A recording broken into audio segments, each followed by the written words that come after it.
അമേരിക്കയുടെ അപ്രീതിക്ക് പാത്രമായി ഇതിനോടകം തന്നെ മാറിക്കഴിഞ്ഞ യുക്രൈൻ നേതാവായ വ്ളാഡിമിർ സെലൻസ്കിക്ക് അഭയം തേടാൻ കഴിയുന്ന ചുരുക്കം ചില രാജ്യങ്ങളിൽ ഒന്നാണ് ബ്രിട്ടൻ. എന്നാൽ ആ ബ്രിട്ടൻ തന്നെയാണ് ഇപ്പോൾ സെലൻസ്കിയുടെ ഉന്മൂലനം ആഗ്രഹിക്കുന്ന കൂട്ടത്തിൽ ഉള്ളത് എന്ന വിവരമാണ് ഇപ്പോൾ പുറത്തു വന്നിരിക്കുന്നത്.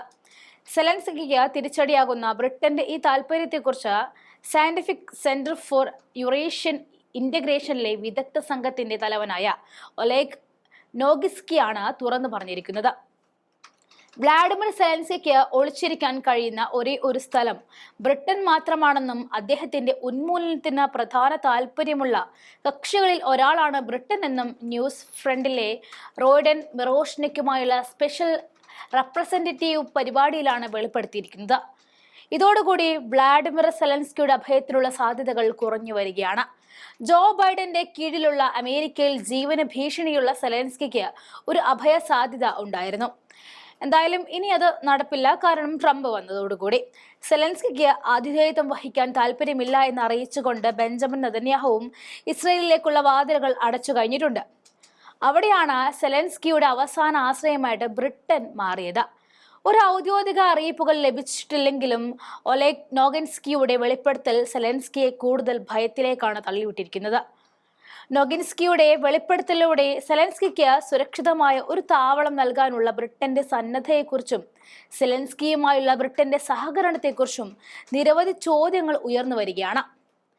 അതേസമയം യുക്രൈൻ നേതാവ് വ്ളാഡിമിർ സെലൻസ്കി യോഗങ്ങളിൽ ഉണ്ടായിരിക്കേണ്ടത് അത്ര പ്രാധാന്യമല്ല എന്ന് അമേരിക്കൻ പ്രസിഡന്റ് ഡൊണാൾഡ് ട്രംപ് പറഞ്ഞിരിക്കുന്നതും ശ്രദ്ധേയം തന്നെ.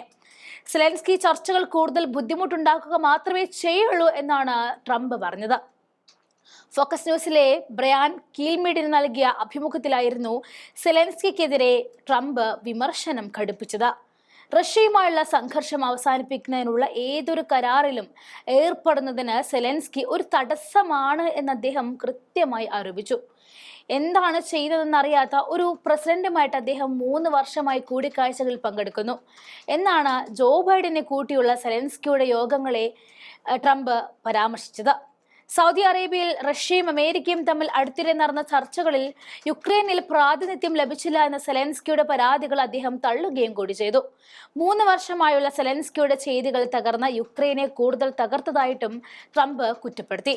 മാത്രമല്ല, യുക്രൈനിലെ ധാതു നിക്ഷേപങ്ങളെ ഡൊണാൾഡ് ട്രംപിന് മുന്നിൽ സെലൻസ്കി പെരുപ്പിച്ചു കാണിച്ചുവെന്ന ആരോപണം ഇപ്പോൾ സെലൻസ്കിക്ക് നേരെ ഉയർന്നു വരികയാണ്. യുക്രൈനിലെ വെർകോവ്ന റാഡയിലെ അംഗമായ ആർട്ടിയോം ദിമിത്രിക് റഷ്യ ടുഡേയോടാണ് ഇക്കാര്യം വെളിപ്പെടുത്തിയിരിക്കുന്നത്. അമേരിക്കയാണ് യുക്രൈനെ ഏറ്റവും കൂടുതൽ സഹായിച്ചത്, അതിനാൽ അമേരിക്കക്കാരാണ് ഏറ്റവും കൂടുതൽ സമ്പാദിക്കേണ്ടതെന്നും അവർക്ക് ഈ മുൻഗണന ഉണ്ടായിരിക്കുമെന്നുമാണ് ദിമിത്രിക് പറയുന്നത്.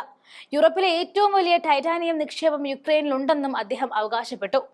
സെലൻസ്കി വാഗ്ദാനം ചെയ്തതുപോലെ ഈ വിലയേറിയ വിഭവങ്ങൾ വളരെ എളുപ്പത്തിലും വലിയ തോതിലും ഖനനം ചെയ്യാൻ കഴിയുമായിരുന്നുവെങ്കിൽ, അത് ലാഭമായിരുന്നുവെങ്കിൽ യുക്രൈനിലെ കമ്പനികൾ വളരെ മുമ്പ് തന്നെ അത് ചെയ്തു തുടങ്ങുമായിരുന്നു.